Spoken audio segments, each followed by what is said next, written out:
దిగ్విజయ్ సింగ్ మధ్యప్రదేశ్ ముఖ్యమంత్రిగా ఉన్నాడు. అట్లాగే రాజస్థాన్‌లో కాంగ్రెస్ గవర్నమెంట్ ఉంది.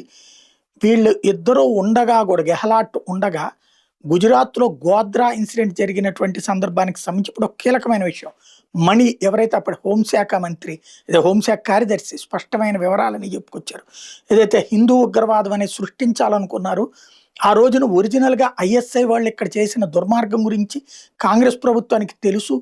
తెలిసి కూడా దాన్ని హిందూ ఉగ్రవాదం కింద మార్చడానికి ఐఎస్ఐతో కుమ్మక్కయి యాక్టివిటీ చేసింది. అందులో భాగంగానే దారపోగులు కట్టుకున్నటువంటి కసబ్ ప్రాణాలతో దొరకకపోయి ఉంటే గనక అది హిందూ తీవ్రవాదం అనే ముద్ర వేసి దేశంలో ఆర్ఎస్ఎస్ని, మోడీని, అమిత్ షాని అందరినీ ఇరకాటంలో పెట్టడానికి చాలా పెద్ద కుట్రే చేశారు అన్నటువంటి విషయాన్ని బయటపెట్టింది చూసాం. ఇప్పుడు ఆయనే చెప్పుకొచ్చింది. గోద్రా అల్లర్లు కూడా అందులో ఒకటే. ఆ రోజున కేంద్ర బలగాలు పంపమని నరేంద్ర మోడీ అడిగినా పంపించలేదు ముఖ్యమంత్రి హోదాలో. అదే సందర్భం పక్కనున్న 2 రాష్ట్రాల్లో సిఆర్పిఎఫ్ బలగాన్ని పంపించమని అటు దిగ్విజయ్ సింగ్ని అడిగినా, ఇటు పక్కన వీళ్ళని అడిగినా సరే, రాజస్థాన్లో అడిగినా కూడా ఇద్దరు కూడా పంపించడానికి నిరాకరించారు. మొత్తం అక్కడ ముస్లింల మీద దాడులు జరుగుతున్నాయ్యా, పంపించండి అని చెప్పి ముఖ్యమంత్రి స్వయంగా అడిగితే పంపించండి వీళ్ళు తప్ప, తప్పు అయింది కాదన్నటువంటి తేల్చి చెప్పుకొచ్చారు.